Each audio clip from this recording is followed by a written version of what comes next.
SaaS Backwards is sponsored by Austin Lawrence Group, specializing in demand gen for SaaS. It sure is noisy. I deleted 100 emails from vendors just this morning. Your buyer has gotten better at ignoring you, and you're gonna need a big idea if you want to cut through all that clutter. Austin Lawrence is just the right agency to help you find it. So if your campaigns are falling on deaf eyeballs, let's talk. Visit austinlawrence.com today and let's build something bigger.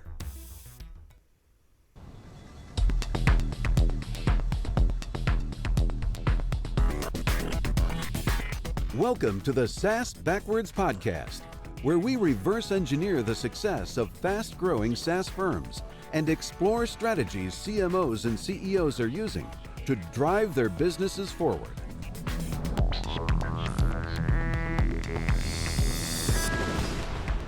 Welcome to SaaS Backwards, a podcast that helps SaaS CMOs and CEOs to accelerate growth and enhance profitability. Our guest today is Jason Atkins, co-founder and chief revenue officer of Cake Equity, a SaaS that simplifies the way startups and scale-ups grow their business, including how they manage equity, issue options globally, manage their capital raises, and more. Hey, Jason, welcome to the podcast. Hey, Ken. Great to be here. Thanks for having me.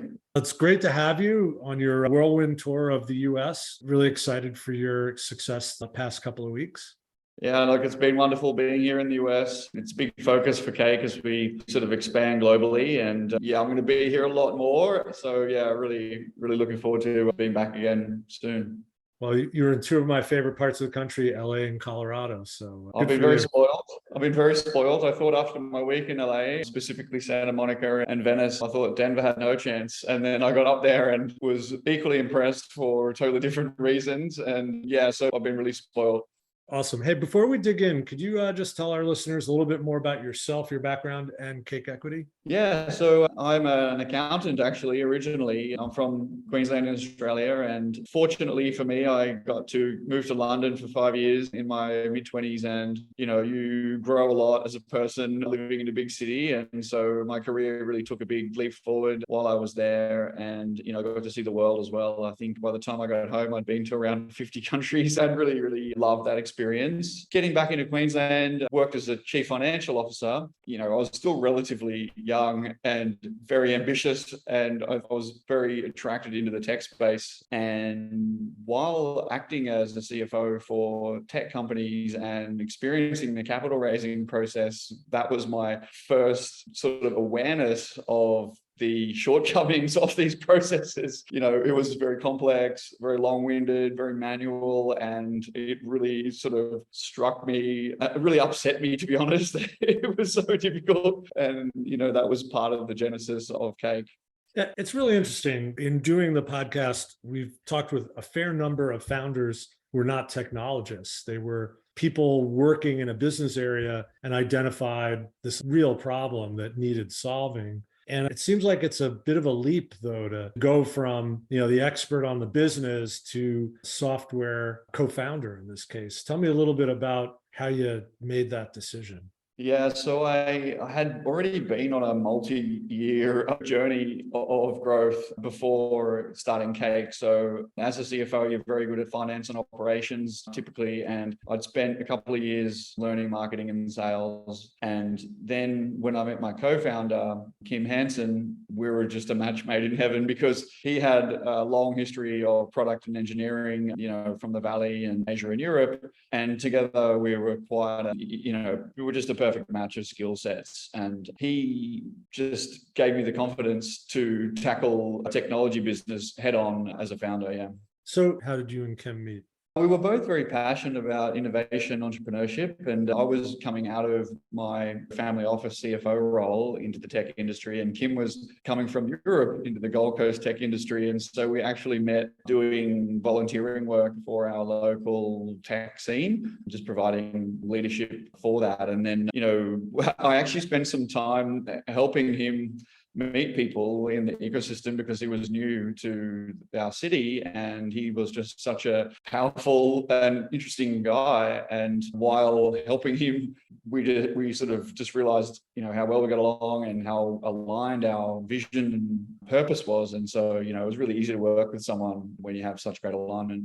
It's just really interesting in that I think that it's underappreciated how sometimes just putting yourself out there, contributing to a community can, sort of seed the future. And you can't necessarily pipeline that kind of activity. But I just think the kinds of things that have occurred in my career just through volunteer work on the American Marketing Association alone have been really great for me and for others. So I think that's really kind of cool that you found someone to do something with, while you're just working in service to others. That's pretty cool. Yeah, it's really interesting that you sort of acknowledge it that way. I guess I hadn't thought of it quite like that before. I think both Kim and I have a give first mentality. I think the Queensland tech ecosystem where we're from, we very much have a give first mentality. And I think that does permeate many tech communities and probably is the hallmark of the tech sector and the high growth sector. So, I think it's part of why we love doing what we do.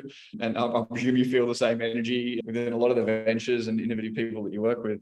Yeah, I mean, it's pretty remarkable when you just put yourself out there, what kind of things can happen for you. I think it's a really nice point to segue, though, into, having a background where your home market is relatively small compared to the others that you could operate in. And I think that there are certainly more and more attractive to US companies to look at solutions that weren't made here. I think if you go back 10 or 15 years, we were a little more provincial. But I think one of the benefits of SaaS as a foundational tech and business model is that we're a lot less provincial than we used to be.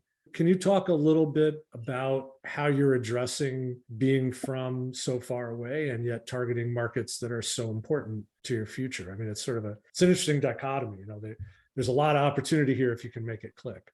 Yeah, it's very exciting, but it's very daunting. And, I think great innovation theory would probably, it sort of leads you to have a beachhead market. And in a way, a market of the size of Australia is a great beachhead market. And we even niched down. So originally we were doing listed, or we're sort of looking at the listed companies. We're looking at the big sort of mid-market companies and startups all together. And we really niched down into the startup sector within Australia. So really quite a small beachhead market, but it's a good discipline to have because the competition is lower, because there's no good alternatives. You get a little bit more leeway with your customers while you're learning. And so, we were able to take all those benefits to win that beachhead market. But then you have the other challenge of taking that step and getting into a market that's big enough to create that venture scale. And so that's that big challenge that we're going through now. The US is very exciting for us. We looked at Southeast Asia and Europe as well, but particularly and I think this would probably be the case in many industries and verticals, the willingness to utilize software and technology and the spirit of innovation is so strong in the US that, there was a strong pull for us to focus on the US as our second, market. One of the things that we're forced to do, in Australia particularly, is think global first. If you're a US SaaS, you have normally a very large market to grow into before you need to go global. In Australia, we don't have that luxury in many industries. And fortunately, we have great companies like Atlassian and Canva to learn from. We do have a great ethos of global first, including, product-led growth. We have great minds to learn from. We were very fortunate to be part of the StartMate Accelerator in Australia, which is sort of Australia's YC. We had a VP of engineering from Atlassian and senior engineer from Canva on our squad. And, we're very fortunate to be able to learn tactics and tricks and strategies from great minds like that, which has, largely led to our international success to date. But actually going to market and really building market share is a long journey and it requires incredible commitment. There's many hurdles to overcome. For example, the product research, with our product particularly, there's technical complexity. So how do ESOPs work and how do equity plans work? How do capital raises work? What are the regulatory requirements? So we've spent a year researching that and building and converting the product and going to market. There's time zone issues. There's resourcing issues. You can be spread too thin very easily. We made some of those mistakes last year, just trying to do too many markets at the same time and not getting the penetration into the markets that we needed. There's competition issues, of course. There's buyer behavior differences. There's just so many variables that you need to tackle, which I'm sure you're probably aware of. But, it's been a really interesting year, taking those first strides. So there's a lot to unpack there. Quite a string of things you had to manage. That's only half the list, probably. But But I think it's really cool. You talked about localization, right? Making sure you understood the regulations that impact the business function you want to automate, which probably is, in this case, really important, right? Maybe the key thing to have handled so that you get here, right? Yeah, absolutely. I mean, every market's different. I think, in our market, we saw it as a global market. And while the competitors were reasonably localized when we started expanding, we knew that wouldn't be the case over the medium term and that they would all be expanding internationally. And so we took the view that to create sustainable competitive advantage, we needed to have a very global product as quickly as possible. So that localization became very important to us. And so now we have a product that can handle employee equity in over 50 countries. And we were able to create that in just 1 year, with a relatively small team. So, we're really, really proud of that huge step forward that we've made. And I guess talks to, just understanding the size of your market. Is it global? Is it regional? How much do you need to localize? Are they all going to be localized separately, or are they going to be part of the same platform, just with different variables? And, there's been a lot of decisions along the way that we've had to take, and we're only, still only part of the way there, as I'm sure you're aware, because product is a never-ending journey. Yeah, well, I think this is a really cool thing, though. If you have a scaling up company that is in itself global, being able to distribute equity globally probably is highly valuable, right? If your developers could be in 4 or 5 countries, possibly.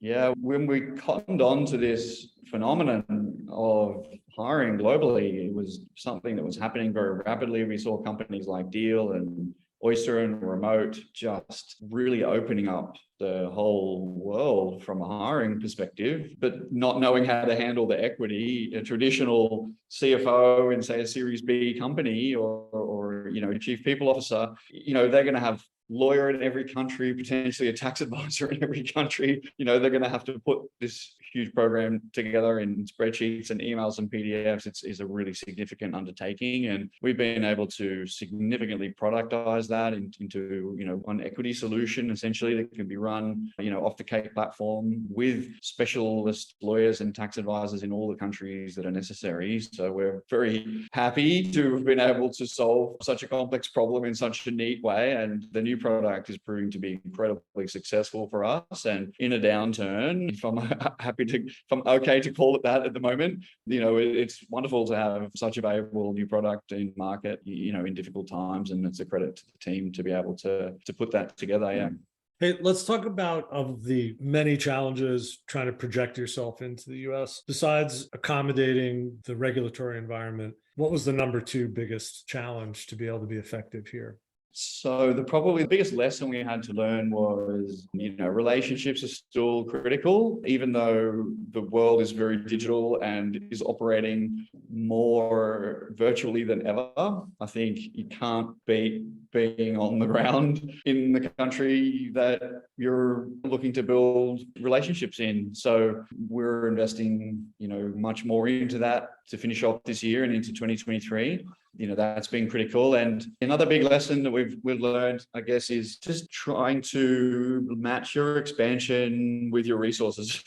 So, you need to get that whole marketing mix right within a community to build the trust and to get all the touch points and, really build that relationship with your, especially SaaS buyers these days, before you can really scale. So I think both those points were kind of similar. I think it's about really investing and going to market with a strong and clear plan and investing into that, with the right amount of resources over the right amount of time and iterating and learning and really focusing on one core market. It's been a big focus. Really interesting. So hence the Founders Bike Tour of the US, right?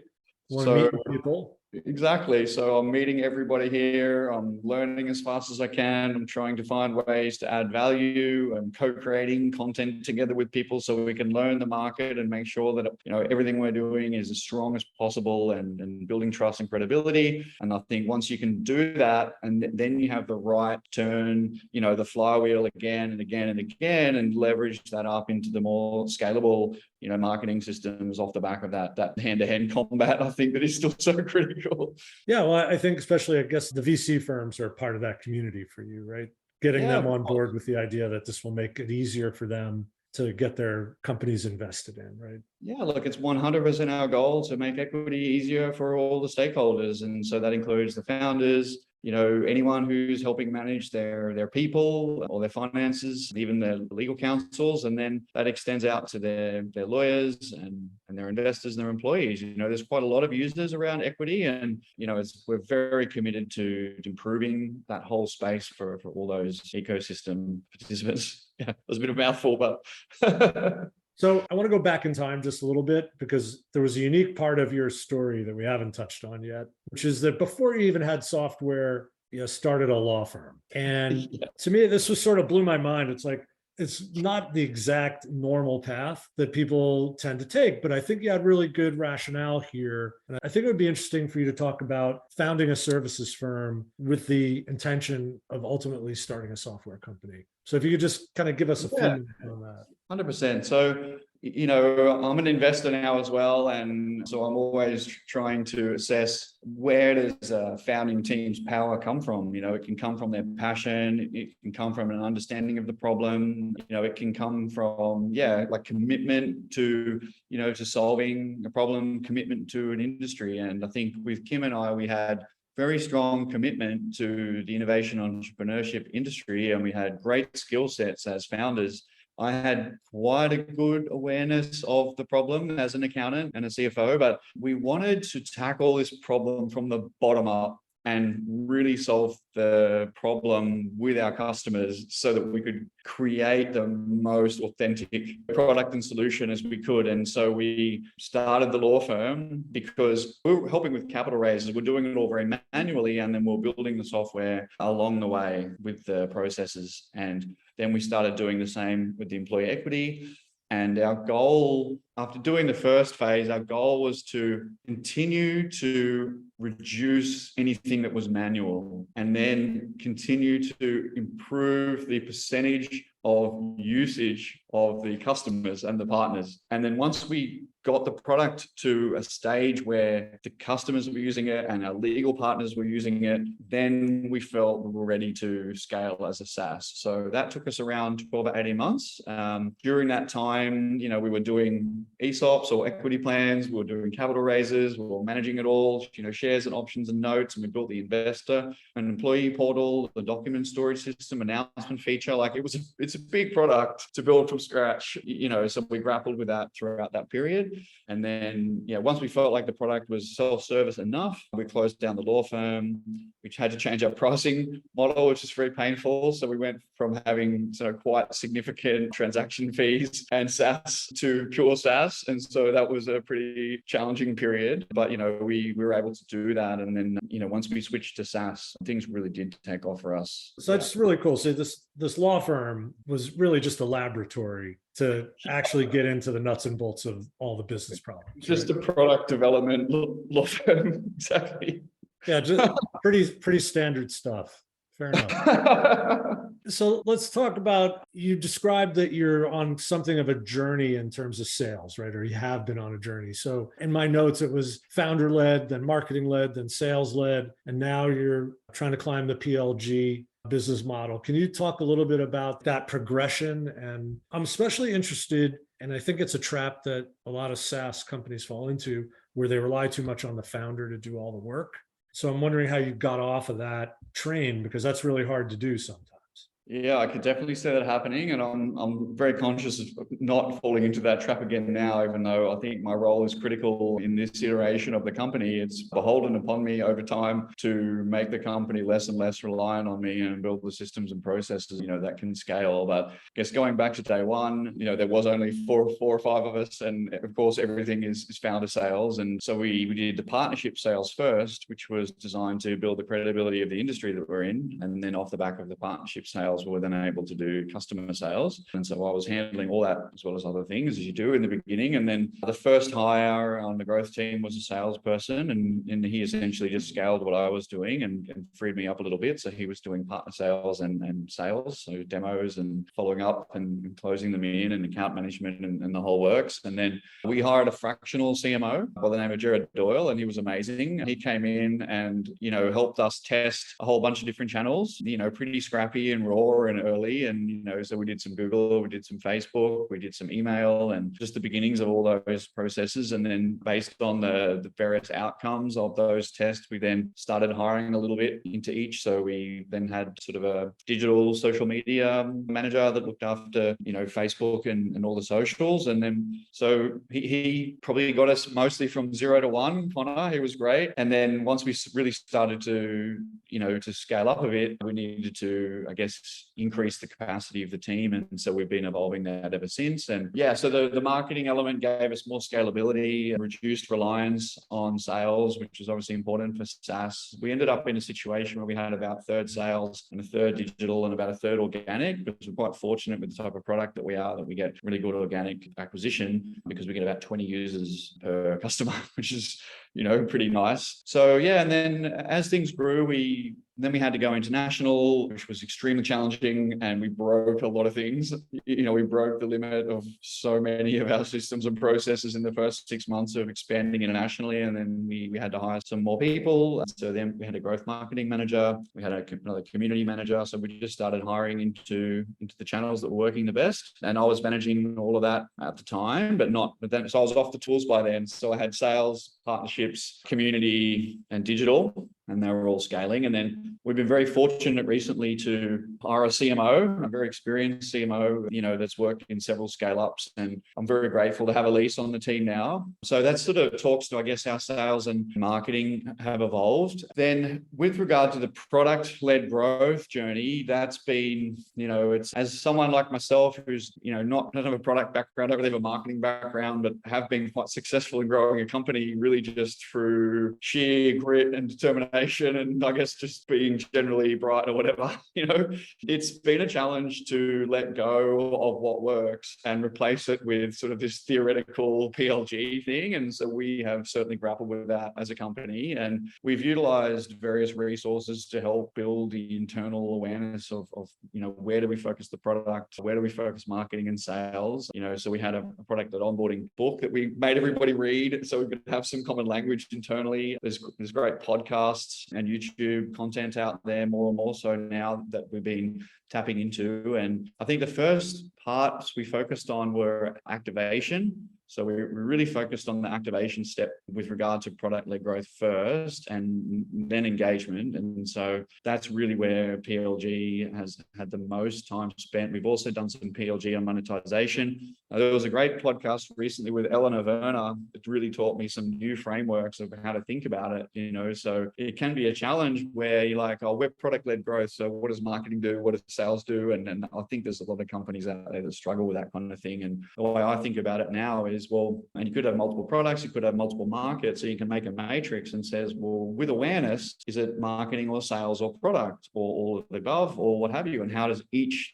do awareness? And then for acquisition, again, is it sales or marketing or product? And you can sort of break it down: awareness, acquisition, activation, engagement, monetization, whatever your journey is, and try and understand, what does product do, what does marketing do, what does sales do, and how do you get the right mix that is most efficient and it can allow you to get growth in the best way. So hopefully that helps explain a little bit about our journey. I'm sure that was a little bit all over the place, because such is the life of a founder and learning fast. But yeah, we're really committed to it, and we know more about it than we ever did. And the team is empowered as a product-led growth company to work between product and sales and marketing in a really powerful way these days. And it's an exciting opportunity. What's the role of the CMO in making that successful? So working incredibly well with our chief product officer is key. So they have to work hand in hand. I think, so even though it overlaps, I think the CMO is more aware, more responsible for awareness and acquisition, and then it crosses over around activation into engagement, I think, roughly. And then it does depend on your growth loops. I mean, if you've got an incredibly viral product-led growth company and you're doing your awareness and your acquisition from your product, then you're probably set, right? So, that's sort of the nirvana. But I think in almost all SaaS, you've got to have a balance. It's hard to make new users aware of you, and that's normally marketing and sales' role. And then you sort of need to work out where in each type of user's journey does product come in. You want to get it in as early as possible. So trying to get product into the user's hands as quickly and early as possible in the right way to create engagement. And then the rest of it is kind of product's job. I think CMO does work through the rest of the journey as well. Yeah, like I guess just working hand in hand with product, sort of how I would summarize that. So back to the PLG motion, did you have to change your product to support that, or was it thought of early on? Yeah, we had to change the product almost completely.